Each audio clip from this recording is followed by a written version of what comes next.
Bonjour Pierre-Paul. Bonjour Julia. Vous allez bien? Très bien. Alors il paraît que votre femme Sixtine et vous-même, vous avez des débats à la maison autour du thème porte-bébé ou écharpe de portage, c'est bien ça? Oui, c'est tout à fait ça. Depuis plusieurs semaines, avec Sixtine, on se pose beaucoup de questions. Mhm. Elle est plus d'avis d'avoir l'écharpe, car elle aura l'impression d'être plus proche de son bébé, tandis que moi, je préfère le porte-bébé, car nouer l'écharpe me paraît un peu compliqué. Alors c'est un discours qu'on entend très souvent, les femmes préfèrent généralement l'écharpe et les hommes les porte-bébés. Et pour mettre fin au débat, eh bien, je vais mettre tout le monde d'accord, puisque tout le monde a raison, il n'y a pas de meilleure solution, c'est selon votre ressenti. Malgré tout, il y a quelques règles quand même à respecter, notamment du côté du porteur, c'est-à-dire vous-même ou Sixtine. Il faut faire bien attention à ce que le poids du bébé soit bien réparti au niveau des épaules, mais aussi des hanches. Ça, c'est vraiment pour éviter les maux de dos que vous pourriez avoir. Et puis du côté du porté, à savoir du côté du bébé, là encore, il faut que la position soit physiologiquement naturelle, c'est-à-dire que les petites jambes du bébé soient recroquevillées au niveau du nombril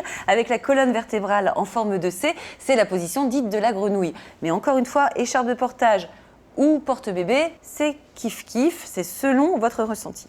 Et j'ai entendu dire justement que l'écharpe était plus physio. Ah, ça aussi, on l'entend souvent. Mais par exemple, chez Nathalie, il y a la marque Ergo Baby, je ne sais pas si vous la connaissez, pour les porte-bébés, qui est formidable à plein d'égards, et notamment parce que ça vous permet de porter votre bébé de manière physiologiquement justement naturelle pour qu'il soit confortablement bien installé. Et puis aussi, c'est un porte-bébé qui est évolutif. C'est-à-dire que même quand vous aurez votre tout petit nouveau-né, eh ben, comme pour un siège auto, vous pourrez le mettre dans ce porte-bébé car il sera muni d'un réducteur qui lui permettra d'être bien installé. Et puis, je vous conseille en fait de porter votre bébé, que ce soit encore une fois en écharpe ou en porte-bébé, parce que les statistiques disent que ce sont des bébés qui pleurent moins.